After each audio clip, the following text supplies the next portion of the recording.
श्री सद्गुरु महाराज की जय।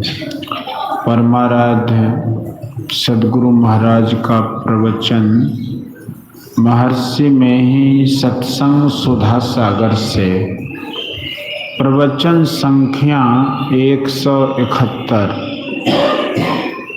विकारों ने सतयुग को भी नहीं छोड़ा। धर्मानुरागिनी प्यारी जनता, गुरु महाराज ने मुझको जैसा काम करने की आज्ञा दी है, अवश्य ही वह काम इतना विशाल, इतना भारी है कि मैं उसको पूर्ण रूप से कर सकूं, यह मुझे बहुत कठिन मालूम हो रहा है। यह सत्संग का काम वही काम है। अभी आपने सुना, बिनु सत्संग विवेक न होई। सत्संग में सार और असार का ज्ञान होता है। सार और असार का ज्ञान करा देना सरल नहीं है। जो इसको नहीं समझते हैं वो इसको हल्का समझें, हो सकता है, लेकिन जो इसको जानते हैं वे जानते हैं कि दर्शन शास्त्र में जो ऊंचा स्थान रखता है उसमें है कि उसको सार असार का ज्ञान हो जाए। यह बहुत विशेष बात है। जो जानकार लोग हैं वे जानते हैं। मैं जो थोड़ा जानता हूँ वह आप लोगों से कहूँगा। पहली बात है यह है कि मनुष्य जहाँ भी हो, जिस हालत में हो, वहाँ वह सोचे कि वहाँ उसका रहना कैसा है, अच्छा है या अच्छा नहीं है। जिस हालत में वह है उस हालत में उसको रहना चाहिए व नहीं। बुद्धिमान लोग कहते हैं कि आपदा जनक स्थान हो तो वहां नहीं रहना चाहिए। जहां शांति नहीं वहां से उसको शांति के स्थान में जाना चाहिए। हम लोग इस सत्संग, इस संसार में रहते हैं। एक गांव के लोग जिस हालत में रहते हैं दूसरे गांव के लोग भी उसी हालत में। तमाम संसार की यह एक ही बात है। हम लोग जगते हैं, स्वप्न में जाते हैं, गहरी नींद में जाते हैं, पुनः जगते हैं, फिर जिनसे जो काम बन पड़ता है करते हैं। ऐसा नहीं होता है कि किसी देश के आदमी सोए नहीं, जगे नहीं, जग कर काम करे नहीं। बहुत विद्वान, अविद्वान, धनाढ्य व निर्धन किसी भी तरह के होने पर सोना और जगना लगा ही रहता है। जगने में, स्वप्न में, गहरी नींद में हम लोग क्या क्या फल पाते हैं सबको मालूम है। तमाम संसार की यह हालत है। हम दूसरे से पूछें कि आपको स्वप्न में, जगने में कैसा होता है, यह पूछना कठिन है, क्योंकि संसार बहुत बड़ा है। किंतु इतिहास पुराणों को पढ़कर ज्ञात होता है कि जितने पहले हुए अभी हैं और जो होंगे सभी सोने जगने में यही परिणाम पाते हैं और पावेंगे। किसी को जगने में चैन नहीं मिलता है। कहिए कि गहरी नींद में चैन होता है तो इसका पता नहीं कि उस समय वे चैन में थे वह चैन में नहीं थे। जगने पर कहते हैं कि बहुत गहरी नींद में सोया।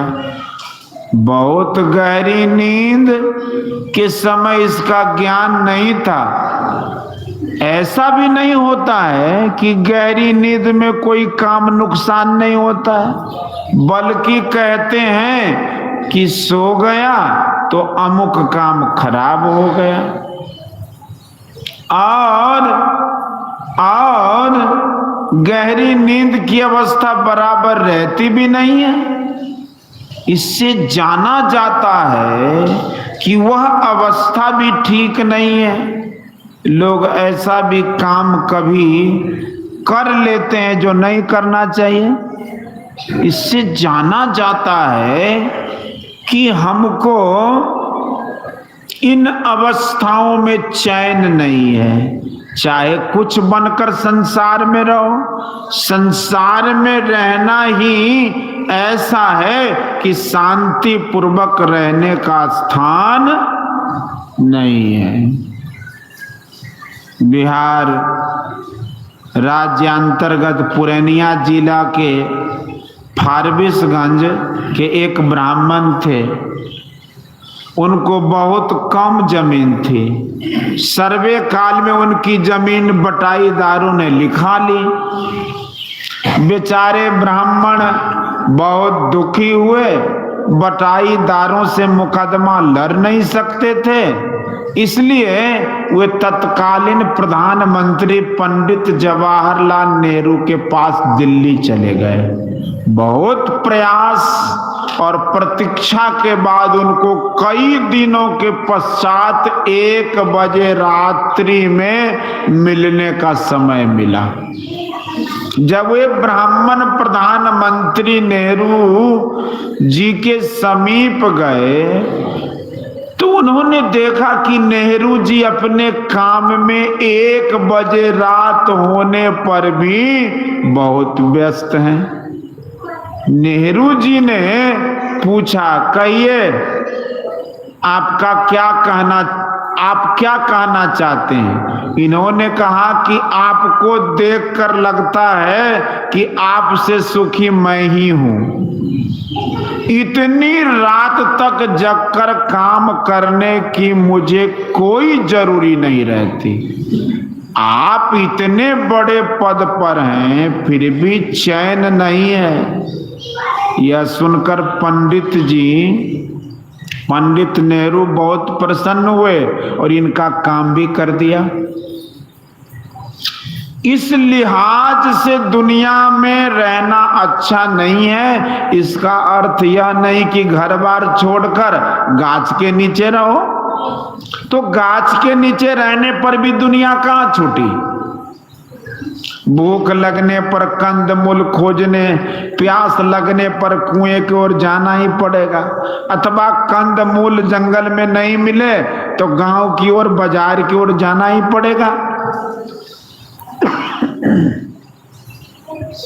अभी आपने सुना कि व्यापी रहे उस संसार माया कटक प्रचंड सेनापति कामादि भट्ट दंभ कपट पाखंड रामचरितमानस। कोई अपना सिर ऊंचा करना चाहे तो माया की यह प्रचंड सेना ऊपर होने नहीं देती। बाहर में तो नहीं, लेकिन सोचिए कि अपने अपने अंदर में नहीं, बाहर में तो नहीं, लेकिन सोचिए कि अपने अपने अंदर है वा नहीं। इन विकारों में फंसकर लोग क्या क्या करते हैं विचारिए। एक हाकिम के लिए भी और एक किसान के लिए भी वही बात है। सबसे आसान काम किसानी है, उसमें भी झंझट है। विद्यालय कितना पवित्र होना चाहिए, उसमें भी सुनने में आता है कि आपस में झगड़ा झंझट होती है। निम्न विद्यालय, उच्च विद्यालय, महाविद्यालय, विश्वविद्यालय की भी यही बात सुनी जाती है।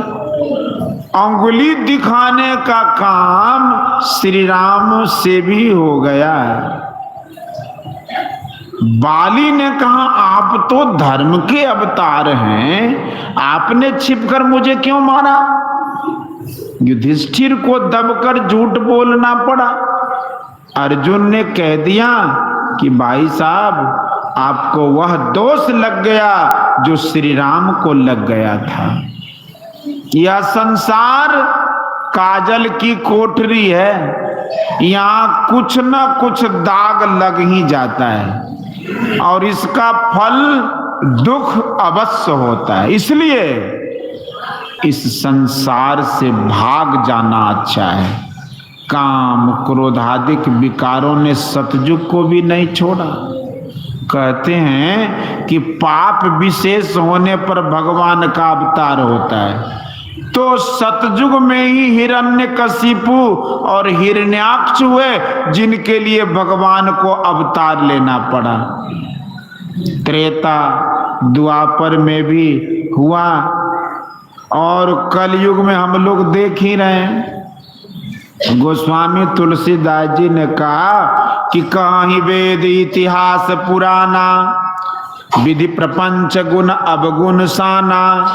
इसलिए ऐसा मौका यदि मिले कि इससे निकल जाए तो इससे निकलना ही अच्छा है। आजकल अष्ट ग्रह का डर हम लोग के यहाँ बहुत है। इस डर के मारे लोग धर्मानुष्ठान करते हैं, यज्ञ करते, कीर्तन करते हैं आदि। डर होना भी अच्छा है। संत कबीर साहब ने कहा कि डर करनी डर परम गुरु, डर पारस डर सार, डरत रहे सो उबरे, गाफिल खावे मार। जो लोग उद्यम करने वाले हैं सभी यदि डर करना छोड़ दें, आपके जिम्मे जो काम है उसको छोड़ दें तो उसका नतीजा बुरा हो जाएगा। अपने ऊपर ही हानि हो जाएगी। ऊपर वाले पद से हटा न दे, नीचे न कर दे, इस डर से लोग नौकरी करते हैं। इस साल लोग यज्ञ बहुत करते हैं, क्यों? डर के मारे। लेकिन यह डर कितने दिनों के लिए? सुनने में आया है कि पंडित लोग कहते हैं कि 2.5 वर्ष तक इसका प्रभाव रहेगा। लेकिन जो माया के प्रभाव जन्म जन्मांतर से हमारे ऊपर लगे हैं उनसे क्यों नहीं डरते हैं? माया की सेना जो कराना चाहती है वैसा करा लेती है, अपनी इच्छा नहीं रहने पर भी। इसलिए उस बड़े की शरण लेनी चाहिए जिसके वश में माया है, जिसके इशारे पर माया नाचती है। संत कबीर साहब ने कहा कि काल रूप चक्की चले, सदा दिवस अरुरात, अगुन सगुन दोई पाटला, तामे जीव पिसात, आसे पासे जो रहे निपट पिसाबे, सोय कीला से लगा रहे ताको विघ्न न हो। जिस समय कबीर साहब थे उस समय अष्टग्रह की कोई बात नहीं थी। लेकिन समझिए तो कबीर साहब के पहले भी और अब भी उस काल की चक्की चलती रहती है। कीले से तात्पर्य परमात्मा का, जिसके सहारे से सगुण और निर्गुण सारा विश्व गूथा हुआ है।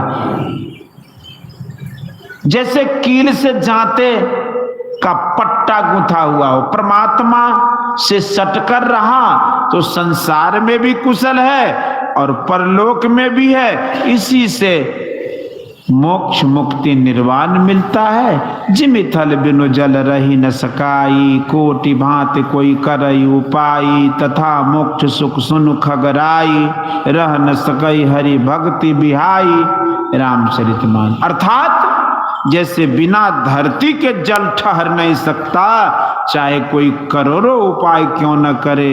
हे गरुड़ जी सुनिए, उसी प्रकार हरि भक्ति को छोड़कर मोक्ष सुख दूसरी जगह रह नहीं सकता। जहाँ भक्ति है वहीं मोक्ष है। कोई कहे कि संसार से छूटने का और कोई उपाय है तो वह हो नहीं सकता। ईश्वर की भक्ति करो, कल्याण होगा। संसार में भी कल्याण होगा, स्वर्ग में जो कल्याण मिलता है वो अकल्याण में बदल जाता है। इसलिए भगवान श्री राम ने कहा कि स्वर्ग स्वल्प अंत दुखदाई। जहां जहां स्वर्गाधिक लोग हैं वहां वहां कुछ न कुछ आपदा है। ब्रह्मा को भी दुख होता है, ब्रह्मलोक में जाने पर भी दुख होता है। बोलिए श्री सद्गुरु।